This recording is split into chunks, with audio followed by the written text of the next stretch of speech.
Hi, Dean. How are you? Hey, great. How are you? I'm fine, thank you. So let's begin talking about the thing that's our focus here, okay? Um, well, how do you describe in general terms the experience of having played with Queens of Stone Age in the Paris catacombs? Uh, Very emotional, Hmm. very, surreal. Um, I was just thinking, I just got to see a screening of it for the first time the other day. I mean, I've seen it, on Hmm. computer or something, but to see it in a theater with the big sound and everything, and it felt like, um, the first time I was really able to understand it. The day that we were there, there was so much happening, in terms of um, focusing on Josh's health and Hmm. um, just the job that we had to do that I don't think I fully understood what we were doing, you Okay. know? So the realization comes after the fact. Yeah. Mhm. But which were the biggest technical challenges of having played in a place like that? Um, well, one, there's, no real electricity. So we were, Hmm. you know, aside from what we could run off a generator, Hmm. we were doing a completely acoustic thing. And the way we had to set up for camera shots and things like that was a bit different from how we were rehearsing. We had spent 3 days running through these songs with the string players, and we were able to do it in close contact, so we had a lot of visual cues and ability to, like, kind of help each other through the arrangements that were brand new. And Hmm. when we got in there and we realized, oh, I can't see you anymore. So we were we're really, it was great because we were really just, you had to listen, and you had to really feel and just like give yourself to it and trust it. Hmm. So there were definitely some challenges with that, but it the focus was so strong on doing this and doing a good job, not only for each other and for the people that help plan this thing. And Hmm. there's so much involved in it, but especially for Josh. um, I've said this in pretty much at every interview, but he should have gone home weeks prior. Yeah. Hmm. But he's one of the most defiant people I know, and he was like, "There's no way I'm going to miss this. I've been wanting to do this for 20 years." Yeah. And we had no choice but to just make sure we were there for him and could support him through this every way we possibly could. Yeah. Do you think the place added to that atmosphere of urgence and like the clock running against you because of these health issues with Josh and Yeah, I mean, yeah, it's like, Mhm. you know, what an appropriate place to be in at that Yeah. point in time. It was like, this idea was so great to begin with. When you do things like this, um, you never know how they're going to turn out. But theoretically, we thought, Mhm. what a cool concept, what a great marriage of music and um, atmosphere and all those Mhm. things. Um, but you never know, until you're in it. And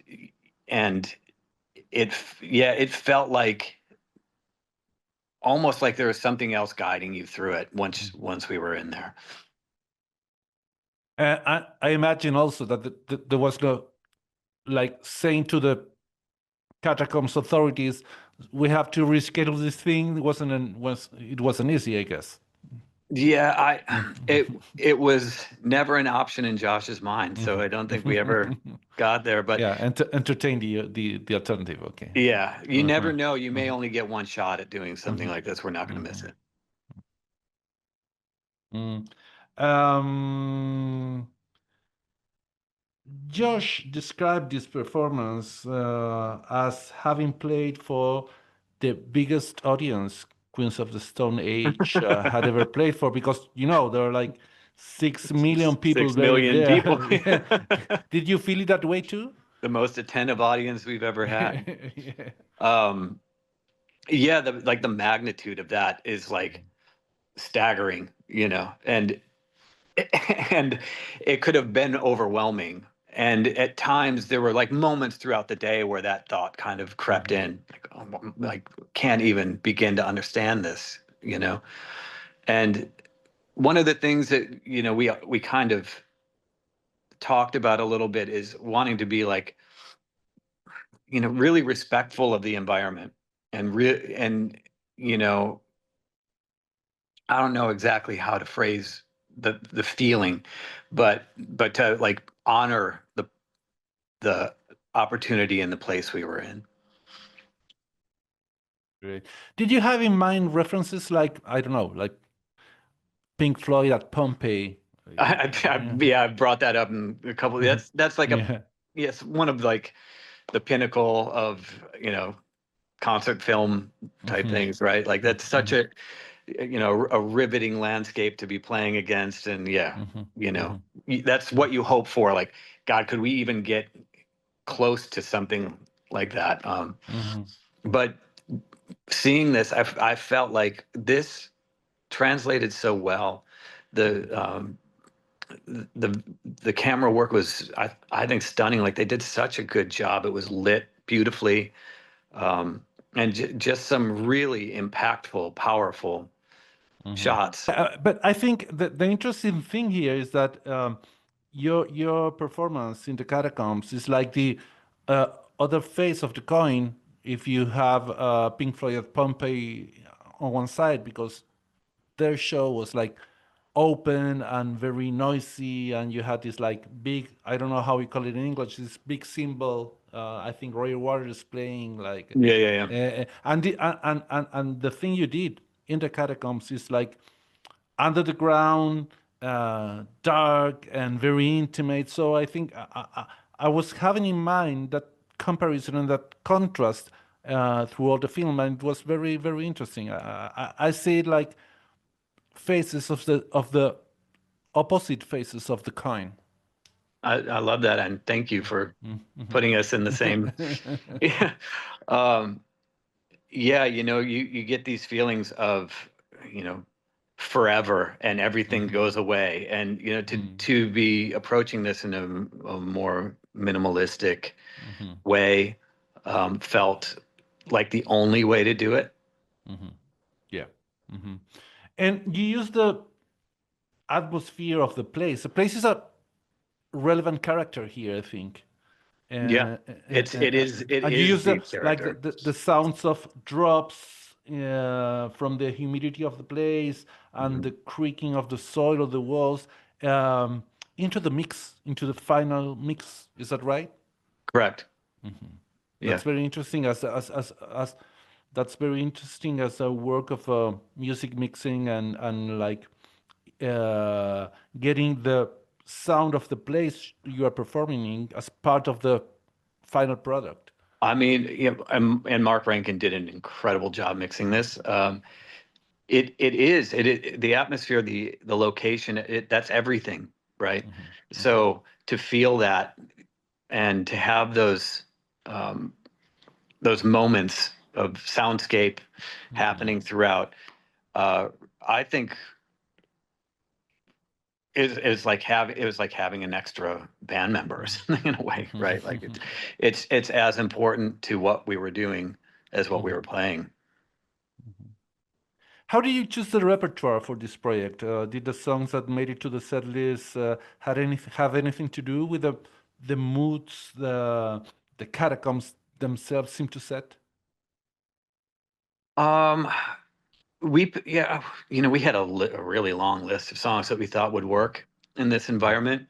Um, we, kind of strategically went through the catalog a little bit, having some new and old things in there, and ones, because of the limitations and how much time we had to rehearse and things like that, we decided to take a few that we knew, like Josh and I had performed Villains, Mhm, on Jules Holland a few years ago Mm-hmm. in that way, and we're like, this Mm-hmm. one we know will be cool like this. Mm-hmm. Um, you know, but then also doing like something like paper machete Mm-hmm. in part of that medley, and there that Mm-hmm. was, you know, new territory. So yeah, we just tried to make what we felt would be a good statement in 6 songs, you know, because we didn't Mm-hmm. have the time to go through Mm-hmm. and do everything that we would have liked to do. Mm-hmm. Mm-hmm.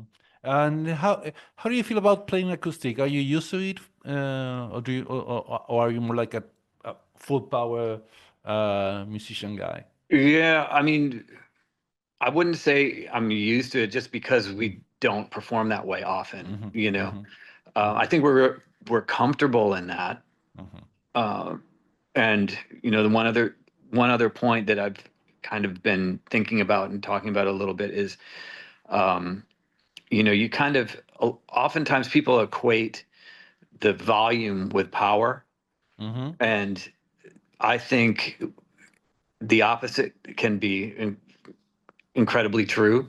Mm-hmm. You know, when you start to understand the nuance of the lyrics and the delivery of, you know, Josh in particular, um, I think he's really well suited for this Mm-hmm.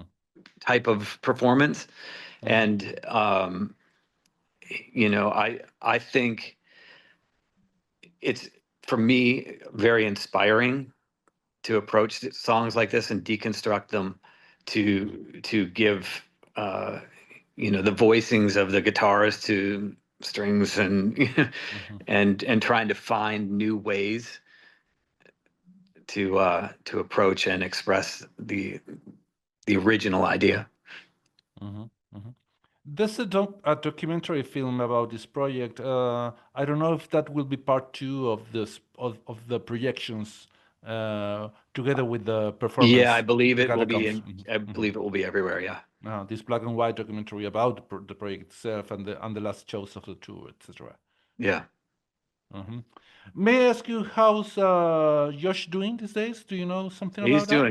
He's doing great. Mm-hmm. Doing great. We're very excited. You know, who would have known last July Mm-hmm. that, you know, almost a year later, it's like an Mm-hmm. entirely Mm-hmm. different thing right now. Um, so we've been rehearsing, getting ready to go out in a couple weeks, and Mm-hmm. yeah, it's exciting. It doesn't, it in a lot of ways it doesn't feel like a year has passed. Mm-hmm. But you know, most importantly, the best part about it is that he's, you know, not in pain. Oh, yeah. Will you be on the road again, resuming the cancel dates, or will you be doing other dates or recording? What's the Yeah, new we're future for you like? yeah, we're right now we're just focused on making up the dates that we had to cancel last Okay. year. Hmm. Hmm. So are you going to Europe, and I Yeah. think it was Italy, right? Yeah, that was Or the you, what? last. Hmm. Milan was the last full show. Um, so yeah, you know, I don't think we can go to all the exact same venues and places that we were supposed Yeah. to, but we're Hmm. doing as much as we can. Hmm. But we're, you know, we're feeling great right now. It feels like there's a lot of momentum, and we're just going to ride it out.